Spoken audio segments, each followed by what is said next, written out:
निवडणुका आज पुढे ढकलल्या जात आहेत हे चुकीचं आहे असं मुख्यमंत्री फडणवीसांनी म्हटलंय। निवडणूक आयोगानं कायद्याचा चुकीचा अर्थ लावला असंही फडणवीसांनी म्हटलंय। निवडणुका रद्द करणं अत्यंत चुकीचं आहे। प्रामाणिकपणे सगळ्या गोष्टी करणाऱ्यांवरती हा अन्याय असल्याचंही मुख्यमंत्र्यांनी म्हटलेलं आहे। निवडणूक आयोगाने कायद्याचा चुकीचा अर्थ लावलेला आहे। या निवडणुका रद्द करणं हे अत्यंत चुकीचं आहे। अशा पद्धतीने तर प्रत्येक वेळी कोणीही कोर्टात जाईल आणि मग निवडणूक पोस्टपोन होईल असं कधीच आजपर्यंत झालेलं नाही। कुठला कायदा निवडणूक आयोग काढताय, कुठला कोणाचा सल्ला निवडणूक आयोग घेताय याची मला कल्पना नाही। पण मी जो कायदा मी बघितलेला आहे, जेवढा माझा कायद्याचा अभ्यास आहे, मी अनेक वकिलांशी देखील बोललो, त्या सगळ्यांचं मत आहे की अशा पद्धतीनं या निवडणुका एखादा व्यक्ती कोर्टात गेलाय म्हणून पुढे ढकलता येत नाही। आता पुन्हा म्हणजे हा त्या कॅन्डिडेट्सवर किती अन्याय, ज्यांनी प्रामाणिकपणे सगळ्या गोष्टी केल्या आणि आता उद्या निवडणूक आहे आज तुम्ही पोस्टपोन करून टाकता। त्यांचे श्रम, त्यांची मेहनत या सगळ्या गोष्टी गेल्या वाया। आता 15-15, 20-20 दिवस पुन्हा त्यांनी प्रचार करायचा, हे मला असं वाटतं अतिशय चुकीचं आहे।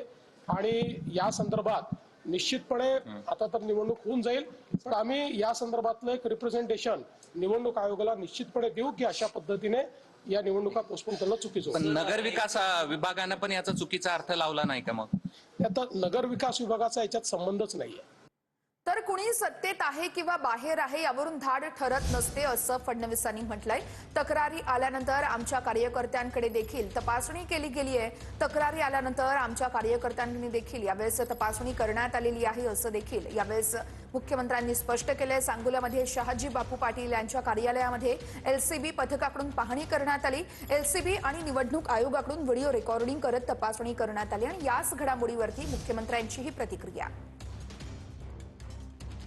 मला याची कल्पना नाही, पण कोणी सत्तेत आहे किंवा सत्तेबाहेर आहे याच्यावर रेट ठरत नसते।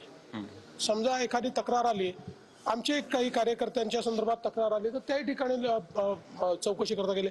इव्हन अनेक वेळा माझी देखील गाडी तपासली जाते। त्याच्यामुळे याच्यामध्ये काही सत्ता विरोधक वगैरे असल्या कुठल्या गोष्टी नसतात। तर शहाजी बापू पाटील यांच्या कार्यालयामध्ये एलसीबी आणि निवडणूक आयोगाकडून तपासणी करण्यात आली आहे। एलसीबी पथक आणि निवडणूक आयोगाच्या भरारी पथकानं ही तपासणी केली आहे। तर सांगोल्यामध्ये भाजप शेकापच्या प्रचार कार्यालयाची तपासणी झाली आहे। सांगोल्याचे आमदार बाबासाहेब देशमुख यांच्या प्रचार कार्यालयाची तपासणी करण्यात आली आहे। ही दोन दृश्य आपण बघत आहोत। शहाजी बापू पाटील यांच्या कार्यालयामध्ये जाऊन एलसीबी आणि निवडणूक आयोगाने तपासणी केली, तर दुसरी दृश्य आहेत भाजप शेकापच्या प्रचार कार्यालयाची तपासणी करण्यात आली आहे। हे बहुतेक पालकमध्ये जयकुमार गोरे आणि माजी आमदार दीपक साळुंखे यांनी कटकारस्थान करून सभा संपल्या मला जेरबंद केलं। माझ्याजवळ 10-20 कार्यकर्त्यांच्या घरी दाढी टाकून जेरबंद केलेला आहे। घरातून बाहेर निघू देत नाही, ते अडकून ठेवलेलं आहे। माझ्याच पक्षाचं सरकार असून मी मला अशा अडचणी बरोबर नाही राजकारणात कशासाठी असं करताय। मुख्यमंत्री आदरणीय देवेंद्र फडणवीस साहेब आणि उपमुख्यमंत्री एकनाथजी शिंदे साहेब, अजित दादा यांना सांगणार आहे, मी दबावाला बळी पडणारा नाही, मी लढणारा माणूस आहे। लढाई खेळणं माझा धर्म आहे। बघूयात पुढची बातमी। शिंदे सेनेचा कोथळा अमित शहाच काढणार असं संजय राऊत म्हणतायत। तर शहाजी पाटलांवरील कारवाईची शिंदेंनी दखल घेतली असं शिरसाटांनी म्हटलंय। शहाजी बापू पाटील यांच्यावरती झालेली तातडीची कारवाई योग्य नाहीये असंही शिरसाटांनी म्हटलंय। शिवसेना जी आहे ते म्हणतात, मुळात शिंदे यांची शिवसेना म्हणायला मी तयारच नाही पहिल्यापासून। आणि शिंदे सेनेचा कोथळा हे अमित शहाच काढणार आहे, हे माझं वाक्य तुम्ही लिहून ठेवा। शिंदे सेनेचा कोथळा हे दिल्लीचे शहा काढणार आहेत।